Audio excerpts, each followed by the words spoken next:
Nós falamos aqui quase todos os dias, ou todos os dias, no Jornal Gente, sobre política, sobre economia, e é sempre bom fazer uma pausa para discutirmos esse tema, especialmente num momento em que a gente está às vésperas de uma eleição importante, como é a eleição municipal.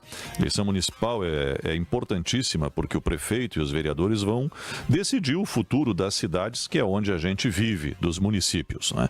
E discutir política e tudo que envolve a política é sempre muito relevante.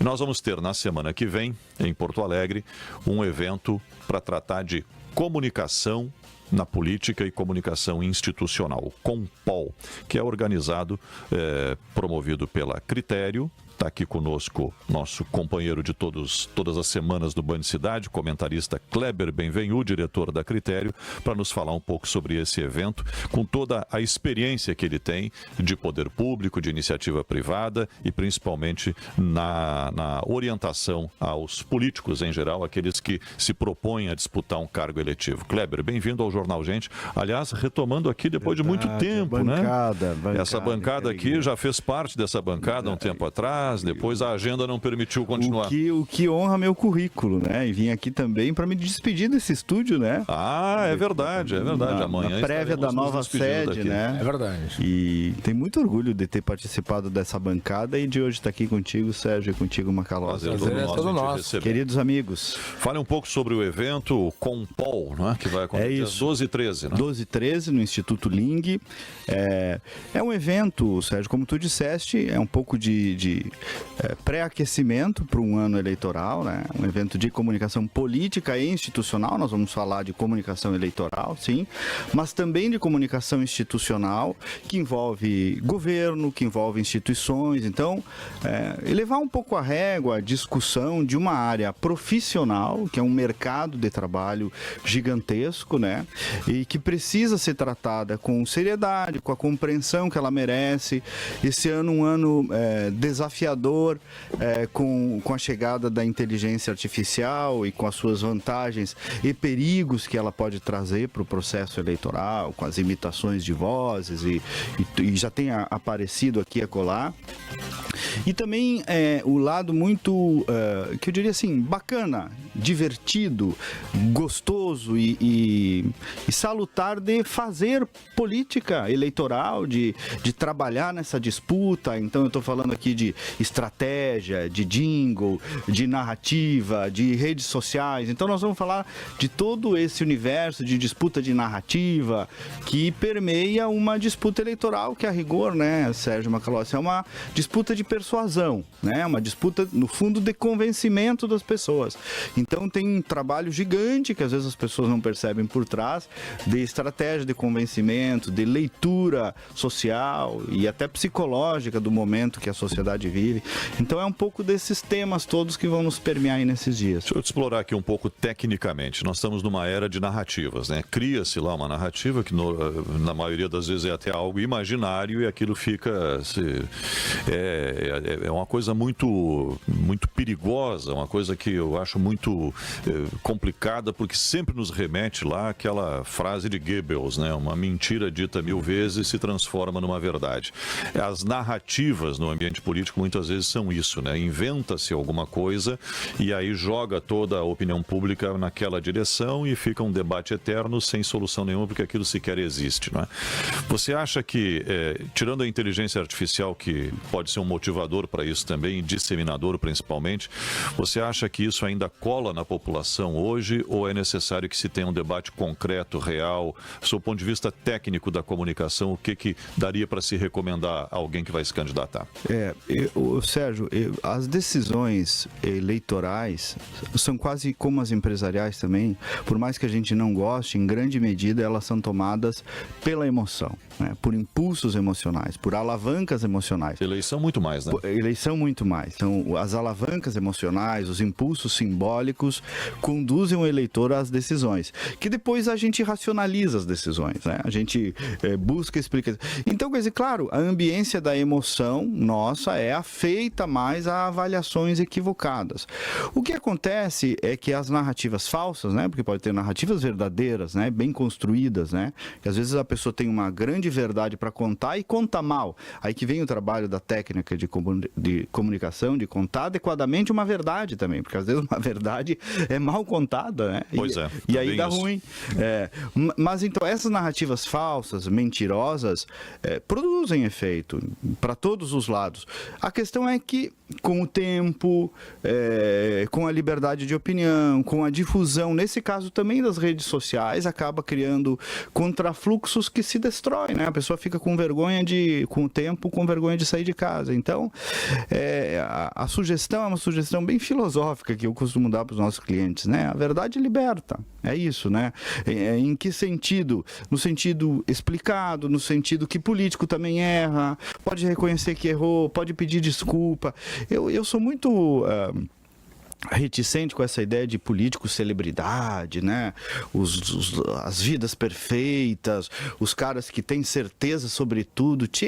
Nessa era que nós estamos vivendo, quem tem certeza sobre tudo é o mais errado que tem, porque ninguém sabe o que vai acontecer. Inclusive, eu digo às vezes para os colegas do marketing, da comunicação, né, que ficam fazendo projeções. Eleição é um troço, eu já vi eleição, você já viu eleição de tudo que é tipo, do cara que saiu lá de trás, que ganhou. Então, vou pegar abertura... aqui o exemplo de José Ivo Sartori. Você fez parte do governo dele, primeiro na comunicação, depois na Casa Civil. Sartori, em fevereiro do ano da eleição, 2014, né, na primeira eleição, quando foi eleito governador, em fevereiro ele tinha 4%. Isso aí. 4%. Trabalho do Marcos Martinelli, equipe, exatamente. E uma aposta, na verdade, do gringo, do colono, veja aí, né? Uma aposta na essência. Aliás, uma figura política que não é dado a narrativas, né? O Sartori não é muito... Ele às vezes perde a graça, até as pessoas dizem, não tem muita graça, porque o divertido é o que faz isso do personalismo, do personagem meio midiático. Tu sabe que essa semana alguém me perguntou, né, como é que ele te convidou e tal, o que ele te disse daquele... E eu contei isso, Sérgio. Quando escrevi o livro sobre aquele período, quero escrever uma hora, eu quero contar isso, que eu estou contando aqui para vocês por primeiro. Quando eu conheci ele muito perto do governo, não o conhecia, e daí fui lá receber o briefing, né, lá na Procergs, na casa de retiro, que ela da Procergs. Aí ele me disse, três coisas, na verdade, disse. Primeiro, não me mude. Olha que baita briefing, é isso aí que tu está dizendo. Não me mude. Segundo, nós vamos abrir o livro. Ele estava dizendo, vamos fazer umas caravanas da transparência, vamos mostrar o problema que o Rio Grande do Sul estava vivendo. E terceiro, não quero confusão com a publicidade. Que tinha aquela questão do Marcos Valério, na época, as verbas de publicidade. Então é isso, quer dizer, uma aposta, na verdade, na essência. A segunda eleição também, né? Mesmo derrotas, às vezes são derrotas bem contadas, né? Nós saímos na segunda eleição com o governador Eduardo Leite, também com um problema grande, com atraso de salários, né? Um governo com bom grau de rejeição e um baita adversário do outro lado, que era o governador Eduardo Leite. E chegamos lá nos 47%, né? Atrasando salário no dia da eleição por conta das circunstâncias do Estado. Hoje, o gringo sai na rua, as pessoas querem tirar selfie, então... Teve uma derrota eleitoral, mas em termos de reputação e política, graças a Deus, e por justiça, tem o respeito. Então isso também é bacana, saber perder, sem dúvida, sem dúvida. Numa época, aliás, em que quem é derrotado parece jamais reconhecer o vitorioso. Pelo menos isso se tornou muito corrente, né, Kleber? Agora deixa eu fazer uma pergunta provocativa, já que falamos de Sartori aqui. E você trabalha na orientação, na elaboração de estratégia política, no marketing, nas frases, nas marcas, nas imagens que muitas vezes condicionam uma campanha. E daí eu lembro do debate entre o Eduardo Leite e o Sartori, e de repente Eduardo Leite fala, levanta a bunda da cadeira. Essa frase é capaz de fazer... Eu estava na mediação desse debate. Você estava na mediação? Eu gelei nessa hora, disse, pronto, vai dar confusão agora. Mas tu também está diante do fato que certamente vai ser marcante e que vai ser lembrado, né? E este está sendo lembrado agora e é sempre lembrado. Essa frase, do ponto de vista da análise do marketing político, da imagem que ela projeta e de tudo aquilo que ela gera na cabeça do eleitor, ela é capaz de definir uma eleição? Eu não sei se é capaz, mas ela gera Macalossi, aquilo que eu comecei dizendo, o impulso emocional. Ela gera um decodificador. E ela teve esse efeito. Teve. Não foi decisivo. Eu acho que ela teve. Porque qual era o discurso, a rigor, do Eduardo, de fundo, né? Ele não tinha um discurso crítico ao governo Sartori, a pauta... Até porque a linha era muito parecida. Né? Basicamente, ele dizia, vou fazer mais rápido, vou fazer... Isso. Sou mais jovem, venho com outro... De outro modo, mas era isso, né? É isso. E aquela frase, de algum modo, decodificou ela foi agressiva, percepção. Ela foi muito agressiva. E ele carrega até hoje, então, para o bem lá, né, e para o mal, porque certamente não foi a melhor frase em termos de civilidade que o governador tem escolhido, ele que tem um excelente comportamento, né, mas naquele dia não. De qualquer modo, funcionou ali como um decodificador de uma proposta que ele tinha, né. O então candidato Eduardo Leite disse a frase e a resposta de José Ivo Sartori, que era aí que... Bom, agora vamos ver o que vai acontecer. E no debate aqui, vocês conhecem muito bem, tem os tempos bem definidos, o mediador está ali olhando para o relógio o tempo todo, né? E de vez em quando o conteúdo acaba saltando aqui, como algo principal foi nesse caso aí. E Sartori disse na ocasião, não gostei. Não gostei do tom, não gostei do conteúdo, não gostei, não é assim que se faz, não há civilidade para a construção da democracia e para as soluções do Rio Grande do Sul. E aqui eu estou transcrevendo mais ou menos como eu lembro da frase, sem palavras, por aí, sem ser não preciso de forma literal, exato, né? Deu uma resposta, evidente que rebateu, mas de forma elegante e educada, né? Essa é a característica, né? E aí a gente está trazendo aqui esses elementos da política, esses personagens importantes da política brasileira, mas tem aquela construção do novo candidato, né? E a eleição deste ano para vereador, por exemplo, é onde é a porta de entrada de muitos novos candidatos, né, Kleber? Isso. O que é importante hoje um candidato ter na sua comunicação para ter êxito? E eu até, aproveitando esse ensejo, que nós falamos do Leite e do Sartori, uma das palestras, um dos painéis vai ser do publicitário Fábio Bernardi, no dia 13, o case Eduardo Leite. Vai contar justamente a história do primeiro governador reeleito do Rio Grande do Sul, porque é um case de comunicação. Sem dúvida, né? É verdade. Uma estratégia de comunicação muito bem feita pelo Fábio, pela Tânia. Então, vai contar essa história muito legal em termos de estratégia eleitoral e da candidatura. O Sérgio, posicionamento, equipe, profissionalizar a comunicação. Em cima do muro não vai resolver nada. É difícil, né? Porque hoje em cima do muro e não estar em cima do muro não significa radicalizar para nenhum lado. Quem tem que eu acho uma falsa percepção de que estar debaixo do muro é virar qualquer polo, mas não necessariamente. Agora, ficar em cima do muro é em cima do muro. E o que lá em Farroupilha e Cascas se chama de mussum ensaboado. Né? Nenhum lado, nem outro, muito antes pelo contrário, e salamaleco para cá. Isso o eleitor está treinado. É a brincadeira que eu respondo quando me perguntam, é de esquerda ou de direita, né? Eu sou radical de centro. Mas é uma brincadeira, evidentemente, né? Todos nós temos um lado ou outro. Claro, e para prefeito, as pessoas querem saber da sua cidade, né? Às vezes eu recebo lá, vou contar para vocês algum... Tu acha, por exemplo, que essa eleição, quem tentar nacionalizá-la vai dar com os burros na água? Nem tanto, eu acho, Guilherme, sabe? Eu até dei uma palestra na Associação Comercial essa semana. Eu acho, e não é fugir da resposta, mas depende de várias coisas. Vai ficar em cima do muro. Não, eu vou te dizer do que depende. Primeiro, do tamanho do município. Claro, eu acho, quanto maior o município. Segundo, das candidaturas de polo. Há cidades em que os polos não estão tão claros assim. Há outras, Porto Alegre, Maria do Rosário está de um lado. É evidente que, de algum modo, o debate nacional. Então, e nos municípios pequenos também, há cidades em que estão surgindo PL, que nem existia. Né?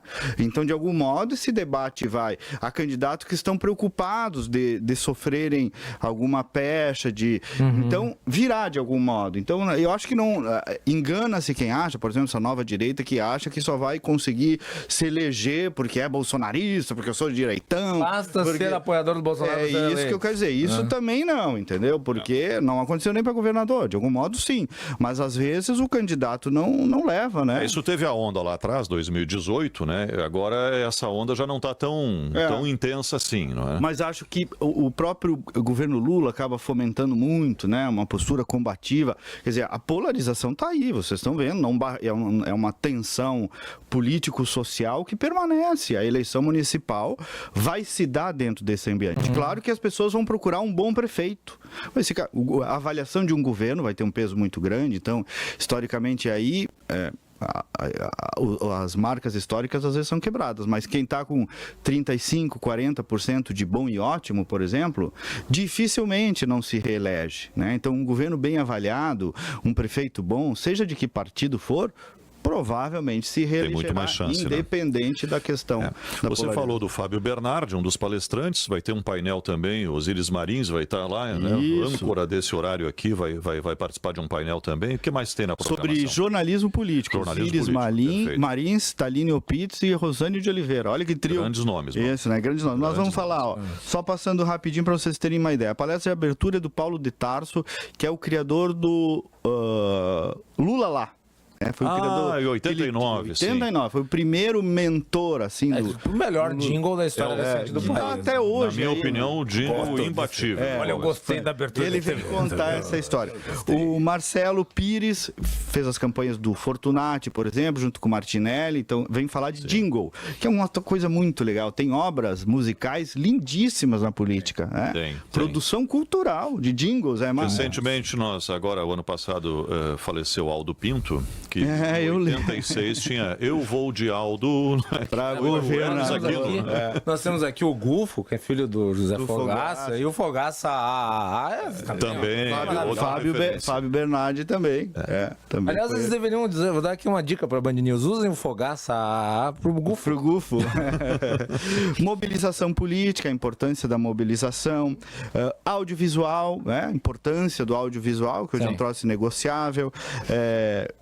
Um painel sobre rumos da comunicação política, vai estar o Juliano Corbellini. Inteligência artificial na comunicação política. Esse é um tema relevante. O Dudu Godoy, de Brasília, falar nesse assunto. Como é que a gente se protege disso, Kleber? Ninguém sabe, eu acho, Sérgio. Não da inteligência artificial, mas sim do que vem com ela, o conteúdo que vem com ela. O pior que a inteligência artificial é a burrice natural. Essa é pior. Isso que assusta. É complicado. Esse é um troço sem cura, eu acho. E essa precede a da inteligência artificial. Vai depender muito de como a justiça eleitoral trabalhará com isso e responder, né, Sérgio, esclarecer. Nós vamos ter também um painel sobre comunicação governamental, que vai estar a Tânia Moreira, a secretária Tânia Moreira, o Luiz Otávio, secretário municipal de Porto Alegre, e o Marcelo Nepomuceno, que foi secretário de comunicação do governo Tarso. Então, 3 experiências ali de governos distintos. De governos distintos, de todas as áreas. No segundo dia, vem o Emerson Saraiva, que é do Eleja-se, um dos maiores influenciadores de comunicação eleitoral do Brasil, para falar o que funciona, o que não funciona. Um painel sobre pesquisa, um painel sobre emoções, assessoria de imprensa e gestão de crise, nossa querida Soraya Hanna, minha sócia.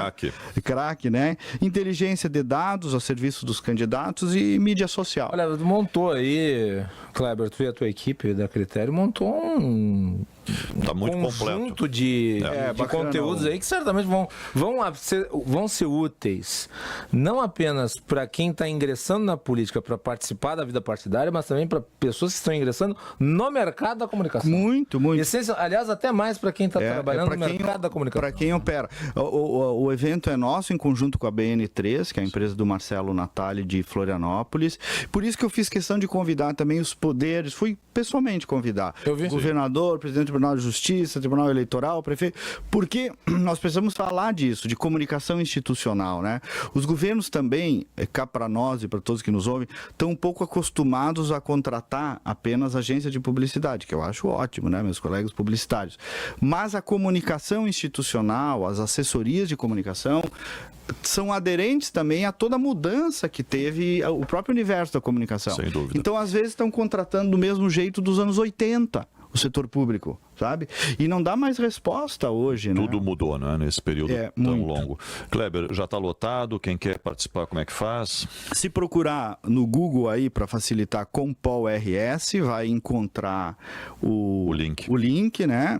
Ainda tem é um evento pago com inscrições, porque tudo isso tem um custo para trazer esses palestrantes do país claro, todo. sem dúvida, sem dúvida. E eu fiz questão também para pagar o hospedagem, hotel, o Instituto Ling, né, que é parceiro, mas enfim, claro, evidentemente tem um custo. Isso é, e eu disse conhecimento tem que. E eu disse para o prefeito Melo, acho que é uma oportunidade também para Porto Alegre, no sentido que está trazendo um evento de caráter nacional, trazendo visitantes do país todo, né? Então, só procurar ali Compol RS, dá um Google, vai aparecer ali o link para inscrição, todas as informações, dias 12 e 13 aqui em Porto Alegre. Maravilha. Kleber Benvenu, muito obrigado pela visita, sucesso neste evento. Obrigado, os amigos estão convidados também. E o evento com o carimbo da Critério certamente já é um sucesso. Obrigado. Um bom dia, bom trabalho. Feliz de estar aqui de novo. Nós também. 10 horas 20 minutos, 30 segundos.